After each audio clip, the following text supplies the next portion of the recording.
One thing I will say this movie features prominently is how much social media controls everything we do. I mean, it's almost like the Wild West, except instead of guns, everybody has a cell phone. You know, they're obsessed with filming things, having it record everything that they're doing, letting it tell them what to think. And then, of course, in the end, there's the AI supercenter or whatever it is, data center. So, I mean, there's a little bit of a judgment in there, which I think was actually pretty apt.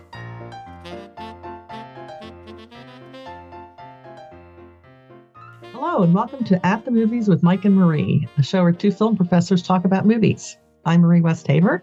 And I'm Mike Giuliano. And today we're going to talk about Eddington and Life of Chuck, beginning with Eddington. Now, this is an Ari Aster film. So, Mike, I'm sure you want to start there. Well, I like this pairing of films because they both raise important questions about genre.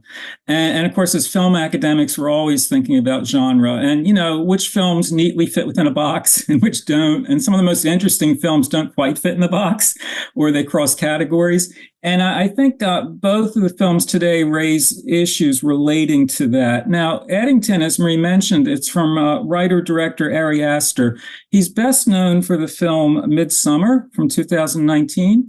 So, you know, in a tight spot, I'd say, well, it's a horror film. But then as you start to talk about it, it's not quite as cut and dried as that. And that's actually a good thing. And one important aspect of his work certainly is there's a tonal quality. By that, I mean, there's a certain mood or tone or atmosphere he establishes. And it's usually within a particular genre, though, again, we'll raise some issues with that.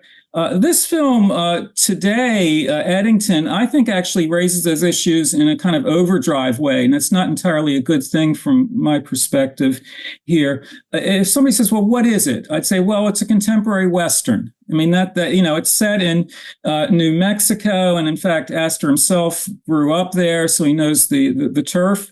And yet, well, when is it set? And I say, well, present day, or I say, well, actually near present. It takes place in 2020, May of 2020. Months matter here because it's just 3 months into the COVID pandemic. And so it's kind of near present. So it's a dystopian film set in the near present, which in some ways is our present or the aftermath of it. And so that's kind of quirky right there. In a nutshell, which is actually almost impossible with this film to try to say something in a nutshell. But the gist of it is there's a crusty sheriff, Joe Cross, played by Joaquin Phoenix, and he's in this fictional New Mexico town. And he's been jousting with the mayor, Ted Garcia, played by Pedro Pascal. And essentially, it's a fight between the right and the left. The sheriff is this crusty, like if this film had been made decades ago, it'd be like a John Wayne kind of character, right? He's just going to do things his own way. And, you know, he's not going to listen to the government authorities and so much for masking. He doesn't like masking during the pandemic. He doesn't like masks either on bad guys or even on good guys. And so there's that kind of premise for it, that he's just this crusty individualist, and he's going to be up against the mayor, who is more or less a liberal, I'll say, but kind of like in a squeaky clean, you know, big smile, let's all work together kind of way. And perhaps superficial. Now, let's start to pick it apart in terms of genres. So it's going to work as a Western, more or less, certainly the setting and the title character. It also is going to be a sort of political satire because, and it takes aim at all sides. It's not one of these films where you feel like it's on a soapbox arguing for the right or the left. It makes fun of the guy on the right and the guy on the left. So, okay, equal opportunity that way.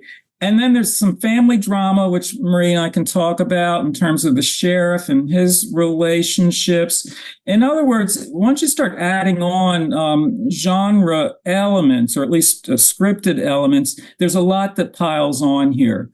And then what finally happens is that I loved in the New York Times review where they referred to the film sort of, slipping or sliding or catapulting out of control at a certain point. And the New York Times critic referred to it as, quote unquote, violent slapstick. And it really does get to like a really silly point, almost like a Coen Brothers kind of silliness with the violent extremes there. Now, all those elements for me are interesting, and there's a lot percolating here. But I got to tell you, I think it does go into a kind of overdrive where it just seems like, well, is it really resolved? Does it know what it's doing even? It's just like throwing all these elements in. And what really sinks it for me after a while is, and I know I sort of fixate on running times, but 148 minutes. I mean, there's a lot of it. If it had come in maybe a half hour shorter, I might be kinder towards it. But I was starting to lose patience with the film. So before you all lose patience with me, let me turn it over to you. So it's a COVID movie that never ever mentions the word COVID, which is clever because that means, it can work in other, it doesn't have to be about COVID. It could be about any sort of pandemic situation. It's such a weird movie in so many ways. And I agree with you about the running time. I felt mostly that Emma Stone, much as I love her, you could have deleted her character entirely and just had, she, ran off or she was in a mental institution, just anything. And they just could have started with, her mom was still living there. The mom character I thought was absolutely great and, completely obsessed with conspiracy theories, but just the way they depicted her was so interesting. I thought all the characters were really interesting. Now, the chaos of the movie, I want to mention that I read that the director gave everybody different scripts of what was going to happen. So everybody truly was very confused and surprised by the way things unfolded because it wouldn't have, matched what they were given. So, and also another cool detail is if you take a look at the town's billboard that says Eddington welcomes you, there's a subtle flicker with Morse code that says, this isn't real.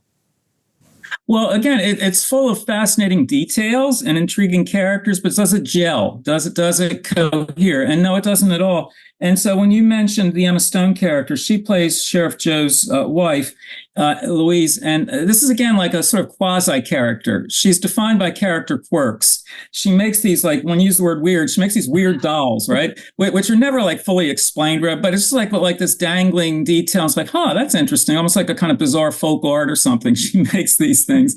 And there are other characters like that who sort of have defining traits. Now, I do agree also with Louise's mother, played by Deirdre O'Connell, who she actually is one of the more interesting aspects of the film because this woman, and it seems so true to life, she's totally obsessed with conspiracy theories.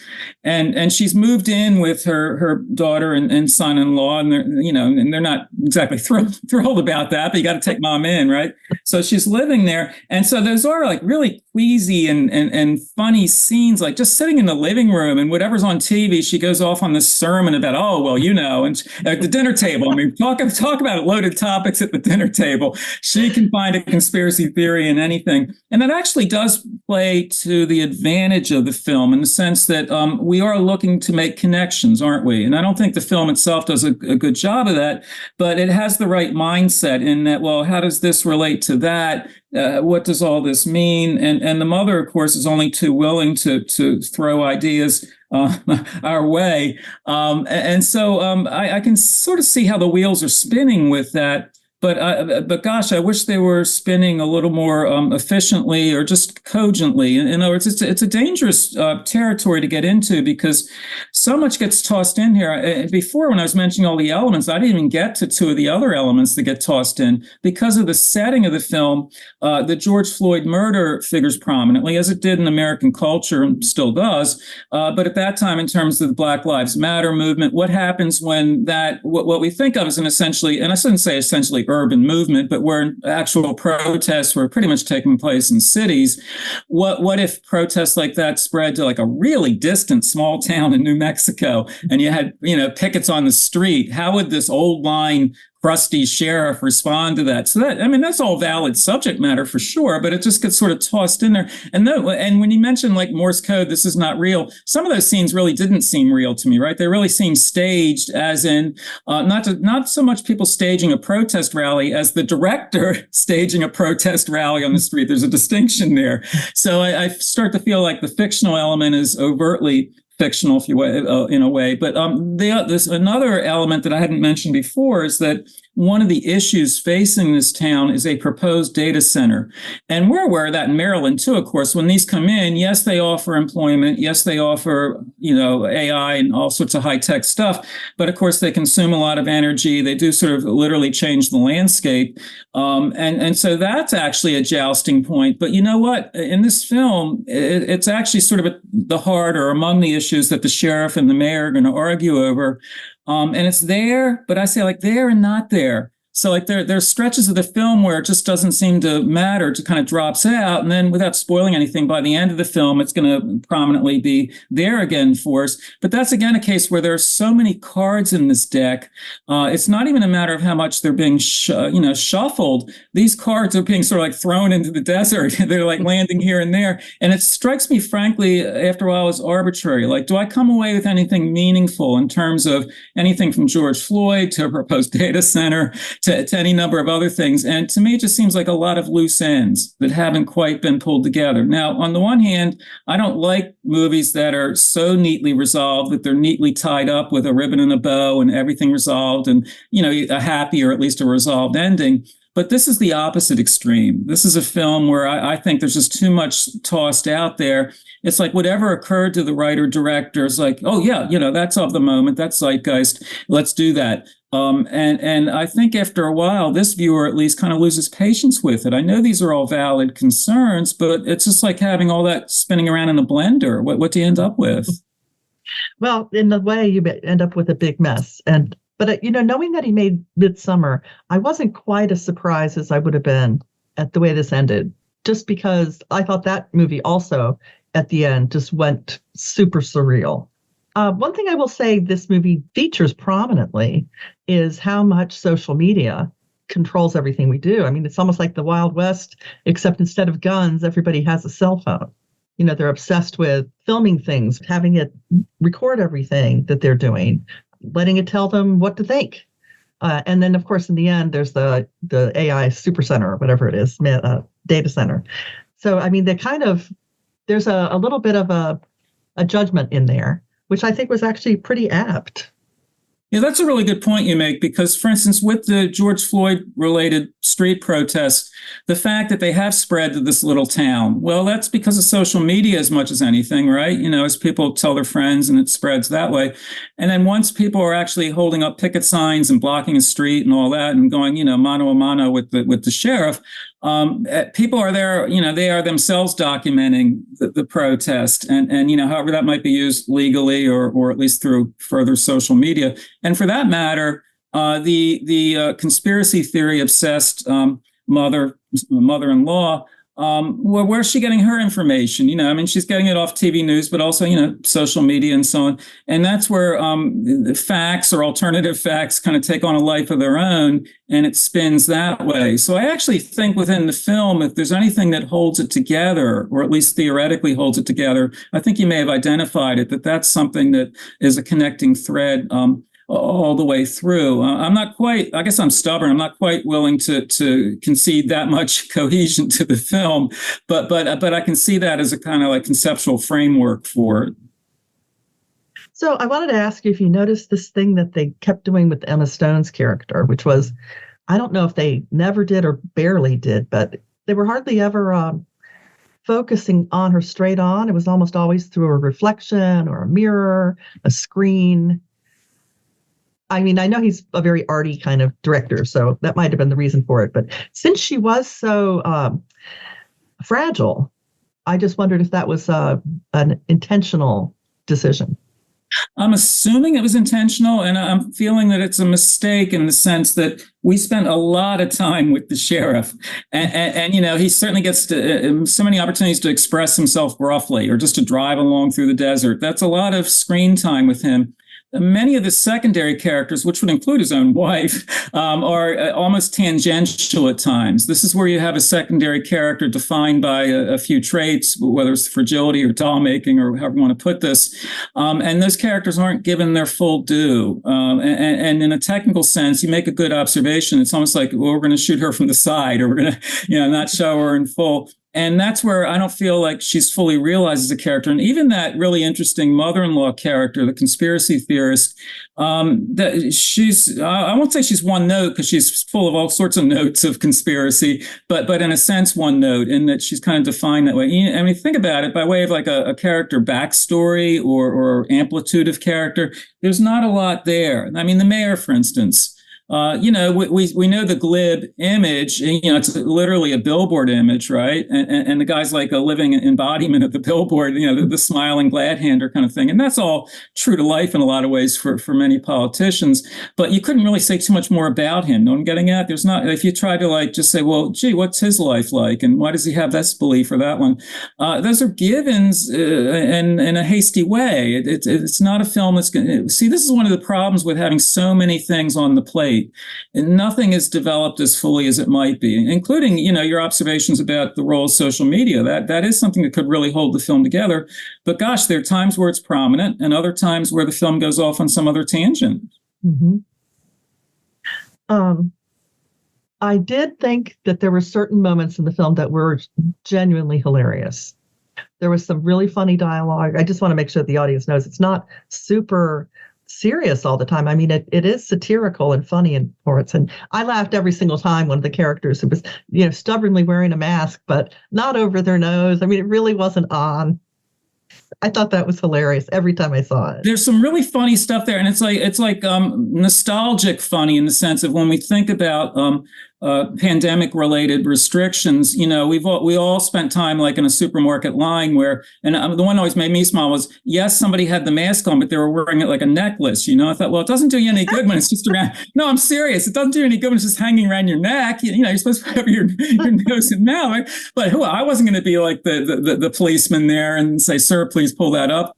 But there were confrontations that sometimes made the news even. And this is actually, all joking aside, this is where the sheriff and the mayor go ahead, because the sheriff, when the sheriff walks into like a fast food store or convenience store, whatever, he's not going to wear a mask. Meantime, the employees and the customers are all masked, and this is May 2020, so this is no laughs involved here. People had mandates to do that, and the sheriff refused to do it. So there's a lot of incremental detail there that does register as a kind of quasi, quasi, I'm getting my cues in here. It's a quasi documentary in a way, isn't it? It sort of takes us back to what that moment was like, and people who, rugged individuals who absolutely refused to mask up. And this is a serious issue actually for a sheriff, because he's riding around town, stopping people for traffic violations or whatever. And sometimes like the people he's interacting with are masked, but he's not. And you can understand why the mayor would say, we have like, state law in this or whatever. And this is where it becomes, joking aside, a reminder of what some of the actual confrontations were like back then. So it's to the credit of the writer-director here that he's able to evoke all that. And without resolving it one way or the other, you're pretty sure the homeless guy has COVID. I would assume so. I would assume so. Just all that coughing. Well, that's another thing, like how to respond to a cough, right? even now, as like we have Zoom meetings and all, if somebody coughs at the other end, I pull back a little bit, like, don't cough on me. Now, I wonder if it was a strategic mistake to make a movie about the pandemic when people don't really want to remember it. Well, I love that question, Marie, because it for many people, it's so much in the rearview mirror that they don't want to be reminded at all, and they want to act like somehow it's some distant chapter. And this is actually, from a creative standpoint, films now, to what extent should we acknowledge that it occurred, and to what extent just move on? And so again, it's also to the credit of this film that it overtly takes us back to what, after all, was just, as you and I speak, just 5 years ago. That's pretty recent. And yet, when you think about it, very few films nowadays really acknowledge that, right? I mean, it's just not, when you think about like people talking about their careers and lives and this and that, very, very few films being released in the last several years have any acknowledgement of it. It's like we've moved on, haven't we? Yeah, I think a lot of people want to keep it that way. Speaking of moving on, let's move on to The Life of Chuck. Speaking of billboards, because billboards figure prominently into this movie, which is told in 3 acts, which is meant to mirror a sonata. Where do you want to start with Life of Chuck? Well, let me start with a personal observation of a slight connection I have to the filmmaker. The writer-director Mike Flanagan grew up in Bowie. He studied film at Towson University. I interviewed him in the year 2000, since we're going back in time. I interviewed him in the year 2000 when he was a 21-year-old Towson University film major when I interviewed him. And the reason I was doing the interview was he, on campus, had made a feature-length film that was being shown in that year's Maryland Film Festival. So he and I, we talked a lot about, that status as a student filmmaker, being launched that way. And in fact, the funniest part of the interview was, he really, obviously was a mature talent already. A capable filmmaker, but by the same token, a college student. So I was asking him then, we're talking in the spring and the Maryland Film Festival is coming up in a month or so. And, I didn't ask like outright, are you nervous, that kind of thing, but I was sort of getting at that, this is like a big deal for you. And what he said to me was, and I have the exact quote here, he says, "I think I have to get a date so I don't arrive at the theater by myself." And I thought that's how I would be if I were 21 and my movie's about to premiere. I wouldn't worry about the movies. Like, who am I going to take? I don't want to bring my mom. It's kind of embarrassing. I want to have a significant other there. Now, the thing with Mike Flanagan then is he's now about 46 as we speak, give or take. And he's made several films that we're going to talk a lot about genre here because he's done at least the film we're talking about, Life of Chuck, is based on a 2020 novella by Stephen King. Okay. And Mike Flanagan has done a couple of other films directly based on Stephen King material, Gerald's Games, Dr. Sleep. So, that's, and this is where we get into like the horror / fantasy category, because Flanagan also has directed a film version of Edgar Allan Poe's Fall of the House of Usher a few years ago. And so we're getting to that realm of the macabre, of horror, of fantasy. And that's what brings us right up to date here with this particular film, because the film Life of Chuck is very much I would say fantasy oriented in the sense that it's the sort of fictive narrative where the narrator, Nick Offerman, does take us through it. And as Marie mentioned earlier, it's told in 3 acts, but these are 3 acts that are told in reverse chronological order. And so it's that kind of a film where from what you see at the get-go, it's then going to take you back. And in that respect, the title character, the main character, Chuck, Charles Chuck Krantz, played by Tom Hiddleston, is a 39-year-old accountant. So that's who he would be in what I'll call the present day moment. And he, he's somebody who is suffering from a brain tumor. And so there's an issue of medical issues, obviously, and also in terms of family relations, which we'll talk more about. But then where it starts to get complicated, just simply in the telling, is that there are going to be 3 actors actually playing him. We have Hiddleston playing him at the age of 39. There's another actor playing him at 17. There's another actor playing him at 11. Let's see, there are actually 4 actors involved. There's Hiddleston playing him at 39. There's Jacob Tremblay playing him at 17. There's Benjamin Pasek at 11. And Cody Flanagan, the director's son, how's that for nepotism? The director's son playing him at 7. So we actually have 4 actors playing him. It's never confusing, but as a viewer, you have to make those leaps too, don't you? And that does keep you alert because you find yourself trying to track it backwards. But then when you have a total of 4 actors playing that title character, what to make of that? Now, it's an interesting setup.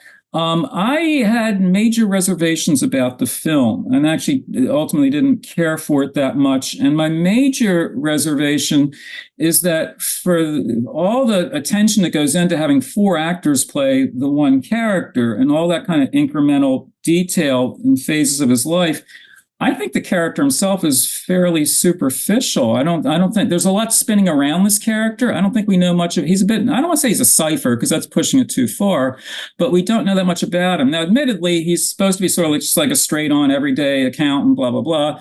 But that doesn't speak well of accountants then, because there's just not a whole lot to say about this guy. And I think it's like a lot of activity swirling around, not a hollow center, but not a center as fully realized as it might be. That's one major major reservation. The second major reservation I have about it is for all those shifts in time and in character placement and this and that, running through the film is an overall tone that I felt was cloying after a while. In other words, there's a lot of like really heavy duty issues here, medical and familial and so on.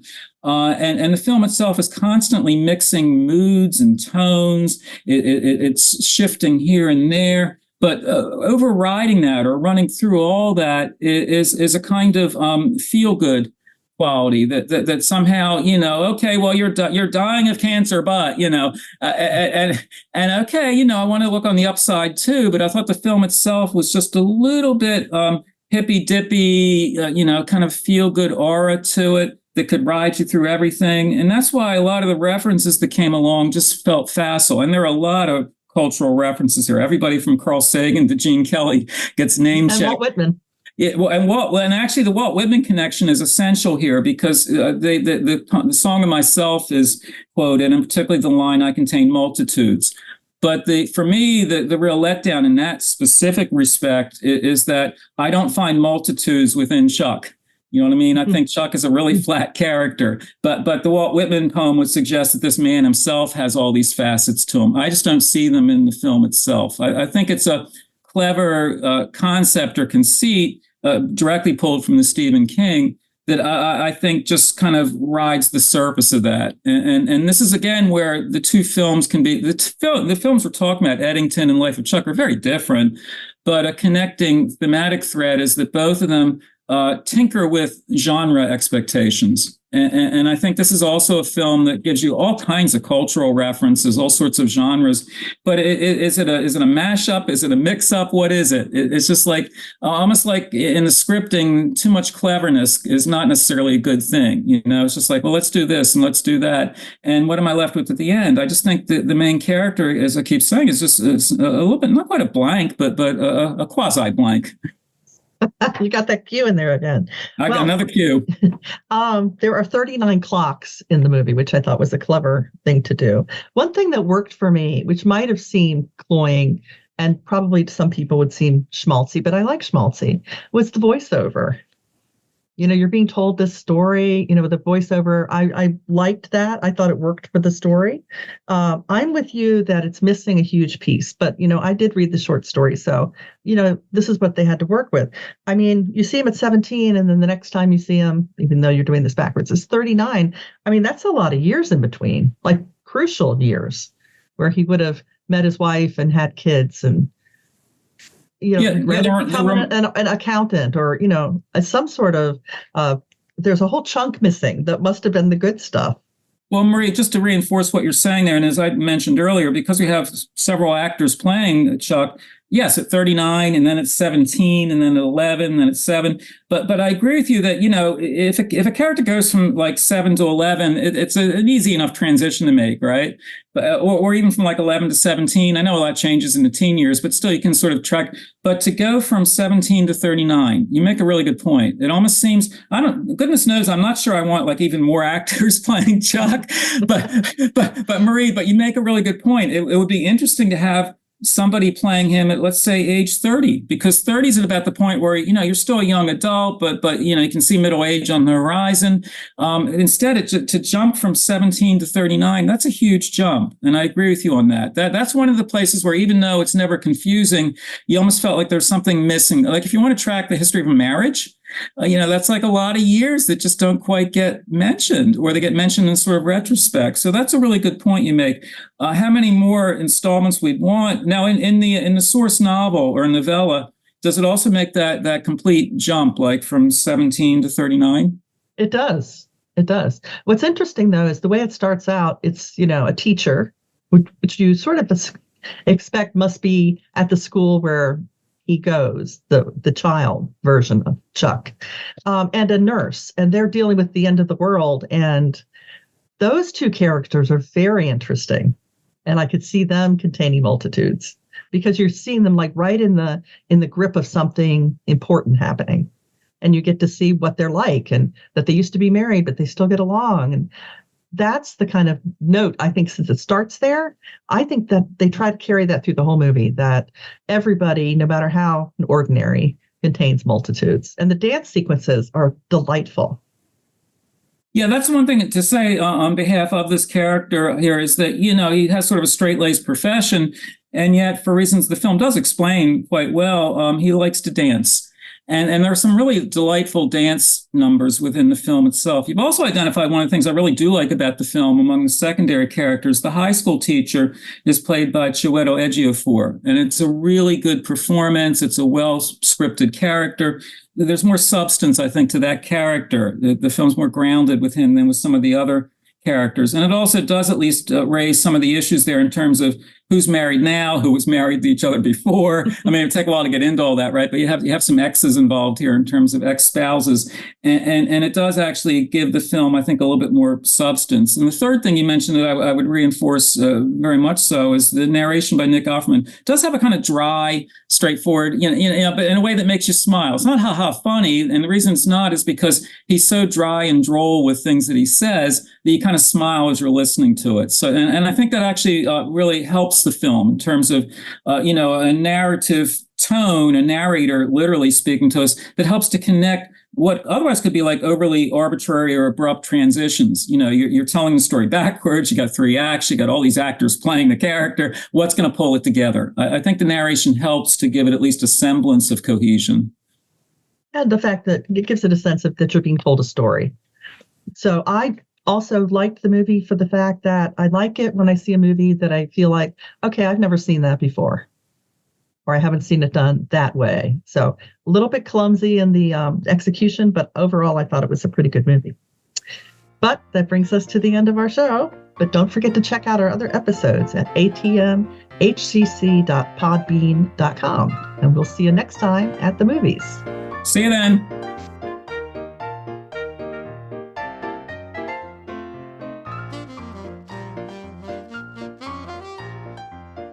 Thank you for listening to Dragon Podcast. You can find this episode and all other Howard Community College podcasts available for your listening pleasure on all streaming platforms, as well as Podbean at podbean.com/Dragon Podcast.